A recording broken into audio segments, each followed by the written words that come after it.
नमस्कार। माना जाता है कि हर एक 10 साल में एक नई पीढ़ी आ जाती है, एक जनरेशन चेंज हो जाती है। जाहिर है, जनरेशन चेंज होगी तो बदलाव भी होगा। 4 जून को भारत की राजनीति में भी एक ऐसा ही बदलाव स्पष्ट तौर पर सामने आ चुका है। 10 साल बाद भारत में गठबंधन सरकार की वापसी हो चुकी है। जीत के तमाम दावों के बीच कोई भी पार्टी अकेले दम पर बहुमत से कोसों दूर है। हालांकि इस जादुई आंकड़े को पाने की अपेक्षा सिर्फ बीजेपी से ही थी, जो कि बहुमत से दूर 240 242 के आंकड़े पर आकर अटक गई। हालांकि एनडीए का कुल आंकड़ा 300 के आसपास ठहर रहा है। लेकिन व्यवहारिक पक्ष यह है कि मोदी के नेतृत्व में सरकार तो बनेगी, लेकिन सरकार के साथ साथ कई बड़ी चुनौतियां भी साथ में गुत्थम गुत्था होकर साथ आने वाली है। ऐसी 7 चुनौतियों की चर्चा हम करेंगे, लेकिन उससे पहले इस चुनाव में एनडीए की 7 सफलता की बात करते हैं। पहली, 10 साल सत्ता में रहने के बावजूद भी एनडीए तीसरी बार सत्ता में वापसी कर रही है। यह भारत की राजनीति का एक बड़ा ऐतिहासिक क्षण है। नेहरू के बाद सिर्फ पीएम मोदी ने ही यह कारनामा कर दिखाया है। दूसरी सफलता, आम चुनाव के साथ साथ इस बार 4 राज्यों में भी विधानसभा चुनाव थे। इनमें से अरुणाचल प्रदेश में बीजेपी ने 3/4 से ज्यादा बहुमत के साथ सत्ता हासिल की, लेकिन इससे बड़ी जीत ओडिशा में हासिल की है। ओडिशा में बीजेपी ने अकेले दम पर 25 साल से सत्ता पर काबिज नवीन पटनायक को पटखनी दी है। बीजेपी ने 147 सीटों में से 80 सीट जीती है, यानी बीजेपी के झोले में एक और राज्य जुड़ गया। एनडीए की तीसरी बड़ी सफलता है आंध्र प्रदेश। आंध्र प्रदेश में जगन मोहन रेड्डी की वाईएसआरसीपी को एक ऐसी करारी हार मिली है कि सभी राजनीतिक विश्लेषक हैरान हैं। टीडीपी के नेतृत्व में एनडीए ने 175 में से कुल 162 सीटें जीती हैं। इतनी करारी हार निकट इतिहास में किसी भी सीएम की नहीं हुई।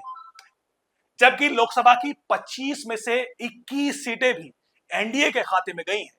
केंद्र में एनडीए की तीसरी बार सरकार बने, इसके लिए ये सीटें सबसे महत्वपूर्ण बन चुकी हैं। यानी केंद्र सरकार की सांसें अब इन्हीं सीटों के दम पर चलेंगी।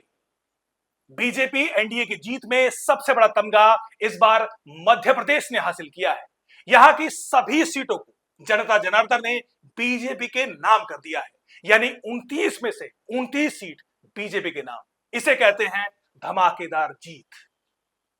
पांचवी सफलता, एनडीए की पांचवी सफलता निकली है बिहार से। हाल ही में बीजेपी ने फिर से जब नीतीश कुमार से गठबंधन किया था तो सभी ने इसको गैर जरूरी बोझ के तौर पर पेश किया था, लेकिन नतीजों में बिहार ही केंद्र सरकार का सबसे बड़ा तारणहार बनने वाला है। कुल 40 में से 32 सीटें एनडीए ने हासिल की है, जिनमें नीतीश कुमार 14 सीटों के साथ सबसे बड़ी पार्टी के तौर पर उभरे हैं। फिलहाल तीसरी बार सरकार बनाने में यह सबसे महत्वपूर्ण भी है। एनडीए की छठी सफलता नंबर गेम में कम, लेकिन ऑप्टिक्स की राजनीति में एक बड़ी सफलता मानी जा सकती है। साउथ में केरल और तमिलनाडु में बीजेपी की सेंध। केरल में बीजेपी ने पहली बार लोकसभा सीट जीतकर धमाकेदार शुरुआत कर दी है। थिरुसूर सीट से बीजेपी के सुरेश गोपी ने सीपीआई उम्मीदवार को हराकर इतिहास रच दिया है।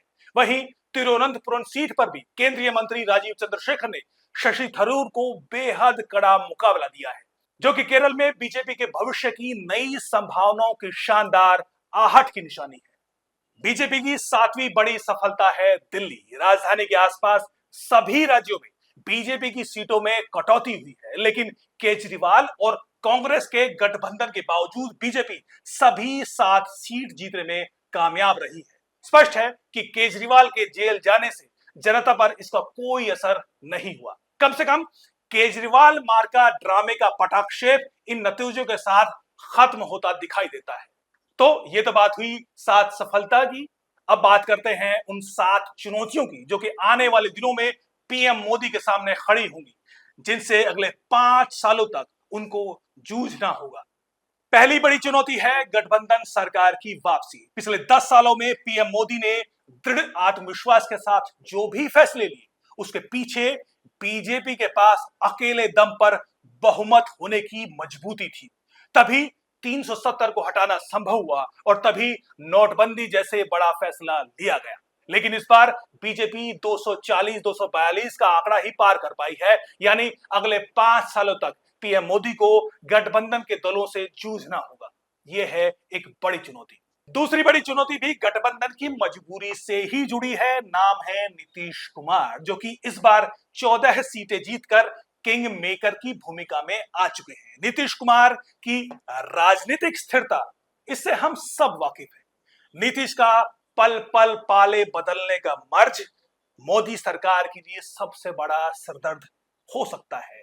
इधर इंडी अलायंस भी नीतीश कुमार को अपने पाले में करने के लिए बड़े से बड़ा ऑफर देने की प्रक्रिया शुरू कर चुकी है। आगे आगे देखिए होता है क्या। तीसरी बड़ी चुनौती है यूपी यानी उत्तर प्रदेश। कहते हैं कि जो यूपी जीता वही देश जीता, लेकिन इस बार के नतीजों ने तमाम सर्वों को खारिज करते हुए सबको चौंका दिया है। यूपी की जनता ने 80 में से आधी सीटों पर इंडी अलायंस को काबिज करा दिया है। सपा ने कुल 33 सीटों के साथ जोरदार वापसी की है। इसका असर आने वाले दिनों में क्या होगा, ये बताने की जरूरत नहीं है। चौथी चुनौती है अलगाववादियों की जीत। पंजाब में बीजेपी का वोट शेयर बढ़ा जरूर है। बीजेपी ने अकाली दल से भी ज्यादा वोट शेयर हासिल किया है, लेकिन बीजेपी ने न सिर्फ अपनी परंपरागत 2 सीटों को भी गंवा दिया है, बल्कि फरीदकोट और खडूर साहिब सीट पर अलगाववादी पहचान वाले इंडिपेंडेंट उम्मीदवारों का जीतना एक बड़ी चुनौती साबित हो सकता है। अगर समय रहते इस सोच को ना कुचला गया तो आने वाले दिन पंजाब में चुनौती भरे हो सकते हैं। हैरत यह है कि खडूर साहिब सीट से अमृतपाल सिंह जेल में रहते हुए भारी अंतर से जीते। इधर कश्मीर के बारामूला सीट से एक और उम्मीदवार जो कि फिलहाल जेल में है, उसने जीत हासिल की है। नाम है इंजीनियर रशीद। इंजीनियर रशीद ने पूर्व सीएम उमर अब्दुल्ला और पूर्व मंत्री सज्जाद लोन को करारी शिकस्त दी है। इंजीनियर रशीद इससे पहले एमएलए रहते हुए अपनी अलगाववादी सोच को बढ़ावा देने के लिए सक्रिय रहे हैं, यानी कश्मीर में यह जीत भी एक बड़ी चुनौती बन सकती है। पांचवी चुनौती है हरियाणा और महाराष्ट्र। 4 महीने बाद इन दोनों ही राज्यों में विधानसभा चुनाव होने तय है, लेकिन यहां बीजेपी और एनडीए ने अपनी सीटें गंवाई हैं, जिससे इंडी अलायंस को एक नई ऊर्जा मिली है। हरियाणा में कांग्रेस 10 में से 5 सीटें जीतकर विधानसभा चुनाव में एक नई ताल ठोकने जा रही है, जबकि महाराष्ट्र में 48 में से बीजेपी 12 सीट जीतकर सबसे बड़ी पार्टी बनकर जरूर उभरी है, लेकिन इसकी सहयोगी एकनाथ शिंदे की शिवसेना और अजीत पवार की एनसीपी खास प्रदर्शन नहीं कर पाई, बल्कि इसके ठीक उलट उद्धव ठाकरे की शिवसेना ने 10 सीटें जीतकर एक मजबूत दावेदारी ठोक दी है। स्पष्ट है कि महाराष्ट्र में आगामी विधानसभा चुनाव एनडीए के लिए आसान नहीं होने वाले। छठी बड़ी चुनौती है पश्चिम बंगाल। बीजेपी को इस बार पश्चिम बंगाल से बड़ी आस थी। तमाम सर्वे बीजेपी को 25 सीटें जिताने का दावा कर रहे थे। राजनीतिक विद्वेष से पीड़ित बीजेपी समर्थक भी बड़ी आशा में थे, लेकिन नतीजों में 42 में से बीजेपी सिर्फ 12 सीटों पर ही जीत हासिल कर चुके हैं, वो भी 2019 के आंकड़ों से भी कम। स्पष्ट है कि आने वाले दिनों में पश्चिम बंगाल में ध्रुवीकरण की राजनीति एनडीए सरकार के लिए एक बड़ी चुनौती पेश करने वाली है। खासतौर पर बीजेपी कार्यकर्ताओं की सुरक्षा एक बड़ा मुद्दा होने वाला है, जिसको केंद्र सरकार को देखना ही होगा। 7वीं बड़ी चुनौती है धरने प्रदर्शन और टारगेटेड पॉलिटिक्स की चुनौती। नतीजों ने भले ही इंडी अलायंस को बहुमत से दूर रखा है, लेकिन इसके पीछे काम करने वाले तंत्र को इससे एक नई बड़ी ऊर्जा मिली है। पिछले कार्यकाल में हमने देखा कि कैसे किसान प्रदर्शन और सीएए के नाम पर धरना प्रदर्शन को और अस्थिर किया जाए। हरियाणा में चुनाव भी है, एमएसपी की गारंटी जैसे जुमलों के नाम पर आड़तियों के प्रदर्शन की वापसी हो जाए, ये कोई बड़ी बात नहीं होगी। इस बीच आरक्षण या जातिगत जनगणना के नाम पर कुछ नए मुद्दे उछालकर धरने प्रदर्शन की राजनीति का आगमन हो सकता है, जिससे निपटना एनडीए सरकार के लिए एक बड़ी चुनौती साबित होगा। बहरहाल ये महज एक विश्लेषण है, नतीजों के आधार पर एक राजनीतिक नजरिया।